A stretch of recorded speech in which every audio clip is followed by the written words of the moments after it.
the first to know Nsem-Pii TV. His Excellency Dr. Mahmoud Bawumia. I am this achievement has even shocked Asikafo etitri ya omu trade in gold. Ni say proud to 2016 ya MPP abai able take over the reins of Ghana's resources. Now, one notable resource, my Ghana near the Huawei, say first and second in the world with respect to its mining, gold. Now, between Ghana and South Africa between South Africa between but shockingly, as at 2016 December, Udwani Chiremo Ewo or mining yina Sikakura Biakesi pa the Bank of Ghana. Gold reserves na Ghana wo na a little over 5.3 tons of gold reserves and available to the Bank of Ghana. Or might be also currency able to me it should be backed by one of the richest resources we have on earth. And to do United States of America. Gold reserves just say untumi quantify.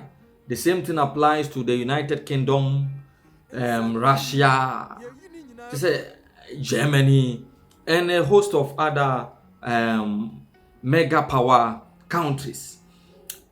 His Excellency Dr. Mahmoud Bawumia said Omaya the second largest producers of gold. Drew baby crown to South Africa the world's leading producer of gold. Now central bank a little over 6 tons of gold and a reserve there. In fact, a form year papa. Enunti Emma Dr. Mahmoud Bawumia lanche a program now offering domestic gold purchase program DGPP. Na abua ama Bank of Ghana atumi acquire gold ewo reserves from the Ghana Chamber of Mines. Na atumi akushin ye currency which is the Ghana cedi. In fact, what they are to Ghana for the donor yes we people mu dia book mu dia ombeka sa BBNC.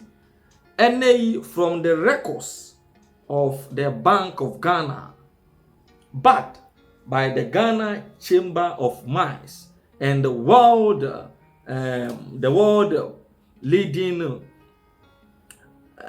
producers of gold and other affiliate organizations. Chirima and the Bank of Ghana to acquire a total of 432,358 432,358 tons of gold as in gold reserve.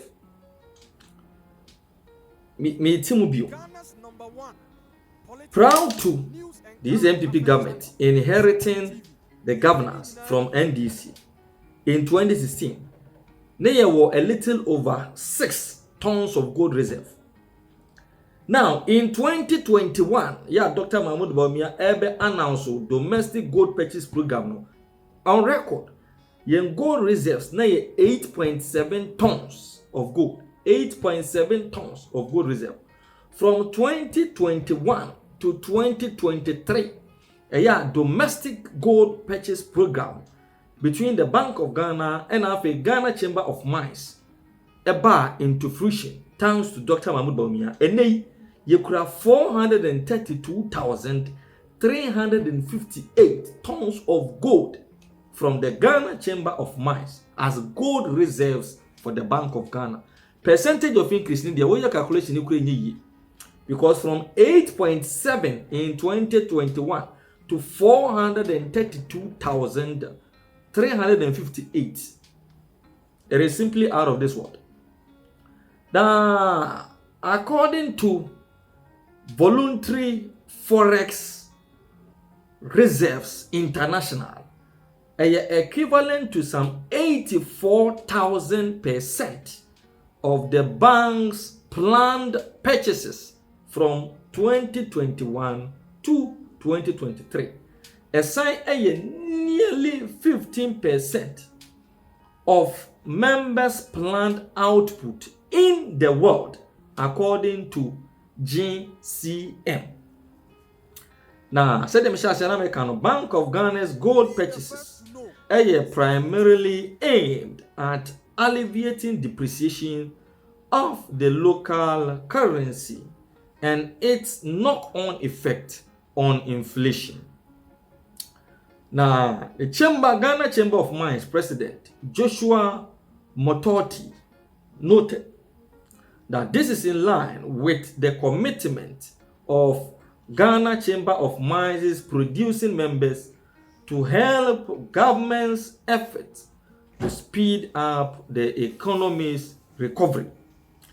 The chamber, he added, is in the process of collating members' planned gold sales to Bank of Ghana for 2024, because we are at 2023, and will facilitate the signing of bilateral agreements between the central bank and mining companies after targets are finalized. Mr. Mototi was speaking at a breakfast meeting with the Minister of Lands and Natural Resources organized by the chamber in Accra, and also stated that in the same vein, members continued to voluntarily give the Bank of Ghana first option to buy forex they intend to sell for the local currency. The DGPP, Domestic Gold Purchasing Program, was announced in 2021 by the Vice President, His Excellency Dr. Bawumia, to enable Bank of Ghana have the first right of refusal for all gold mined in the country. It is part of the central bank's plan to build gold reserves to stabilize the city. The decision was also against the background that the central bank had only 8.7 tons of gold reserves at the end of 2021, despite the country being one of the world's largest and leading gold producers. Announcing the policy decision of the time, Vice President Dr. Bawumia said, the central bank will purchase the gold at world market prices, and mining companies will export the portion that is not purchased by BoG to other foreign countries. Ultimately, once we accumulate enough gold, future borrowing and our currency can be backed by gold.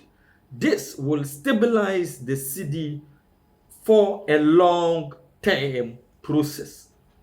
We must also deepen our industrialization through value addition to gold. Even though Ghana has 2 gold refineries, neither has London Bullion Market Association certification.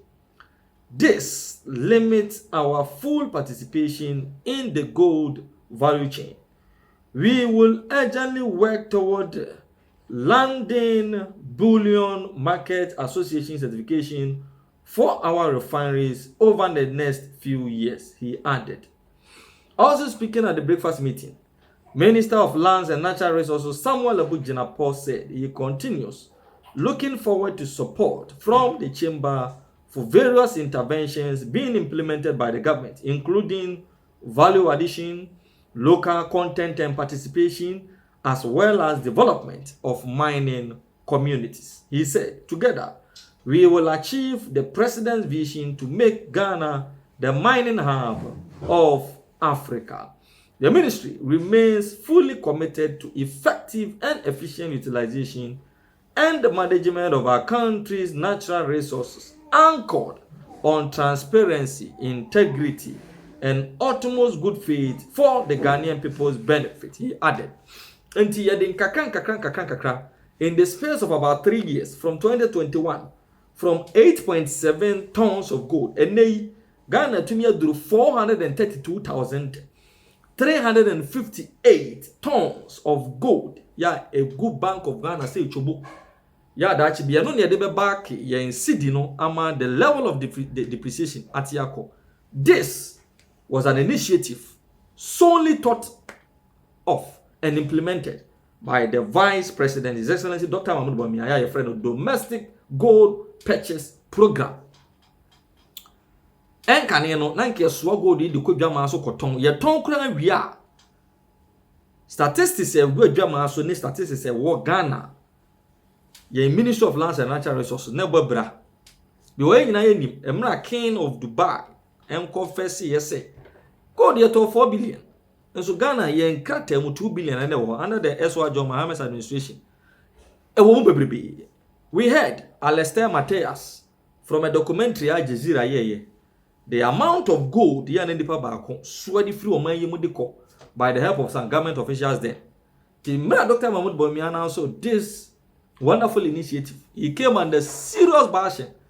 Hey, omo koton gold nedi japa reincarnation so many negative comments were made on this deal. And the Bank of Ghana can confidently say that we have some 432,358 tons of gold reserve. Yeah, a year Ghana kasa. So once again, we say kudos to the Vice President for such a wonderful initiative.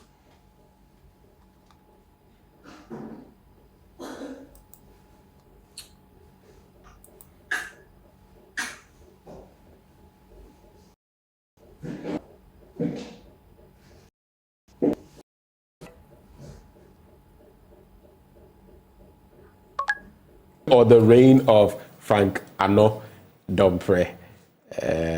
Any words to share with us before we get into what the statistics show in that constituency? I'm not trying to end somebody's. I said upend. Upend.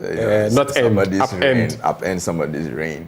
The MPP constitution is quite clear. Every 4 years, there's an opening, the seat becomes vacant, and there's an opportunity for potential candidate to aspire for the position. And for Nsam Adwajiri, been living there for a very long time and supporting the party. I understand the challenges of the party within the constituency, and I also understand the challenges of the broad community of Nsam Adwajiri, and hence I am bringing myself up to be voted on by the delegates of the MPP in Nsam Adwajiri. This vote by this delegate, they look at two things: your vision for the party and how you can help the party to be able to increase its vote within the constituency. And of course, your vision for the entire community of Nsam Adwajiri.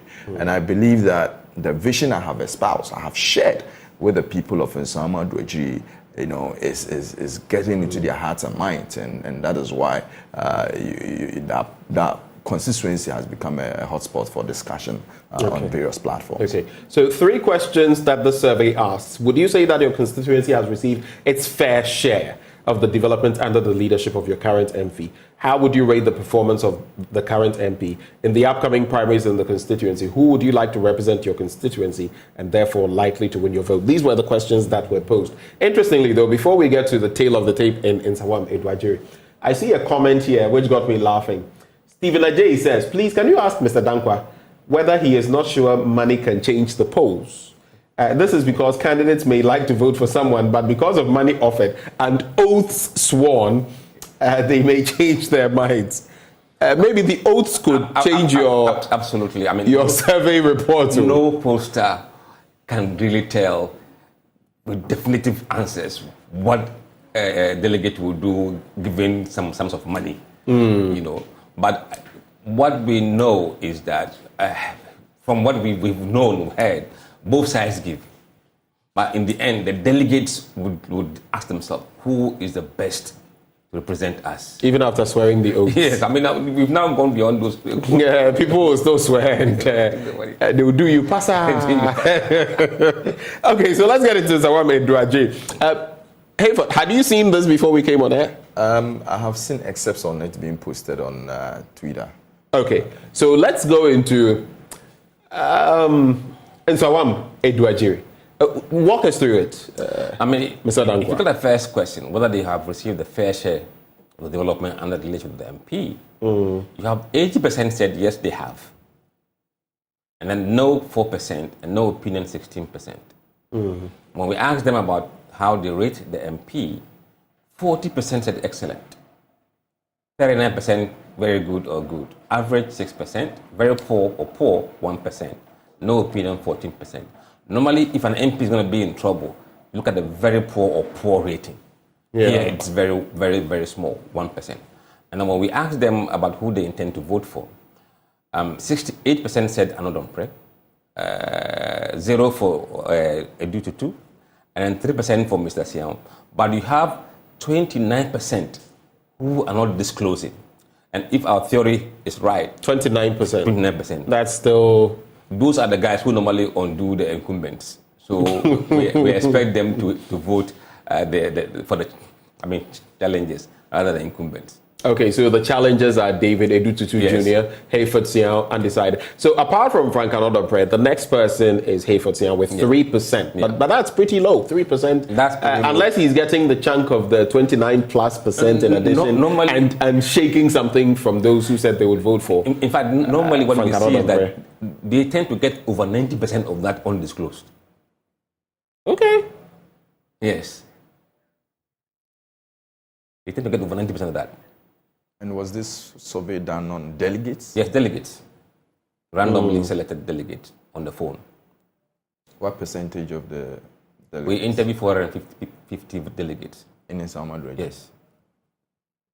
What do you make of this, Hayford?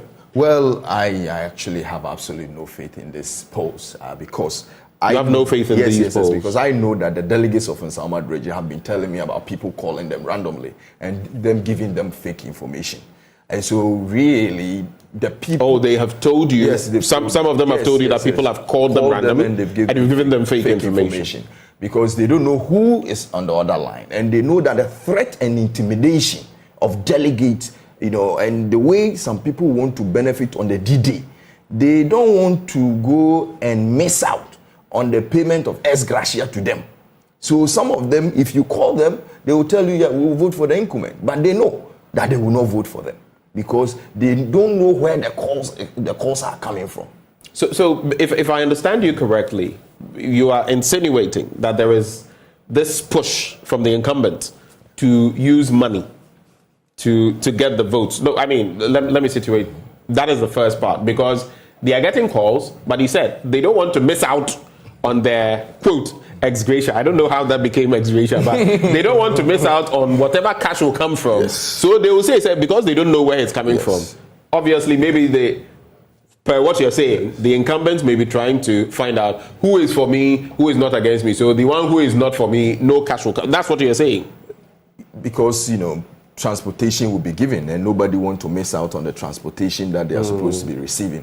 And so definitely they know that what exists in the constituency is that there's always discrimination. When something is being shared, some people are tagged as red, green, yellow, and so they don't benefit from it. So now a lot of the delegates who are going to vote against the MP are following him and are praising him. And are really saying yes to a lot of the polls that has been happening across the constituency. Even people come and organize. So when you say what you're saying, you started off by suggesting that you don't think these polls are credible. You don't believe in them. No, it is not that the polls are not credible. It is that if we are to go by what you are saying, then the respondents are not being credible in there. It is not that the poll itself is but not. If the respondents are not credible, you get.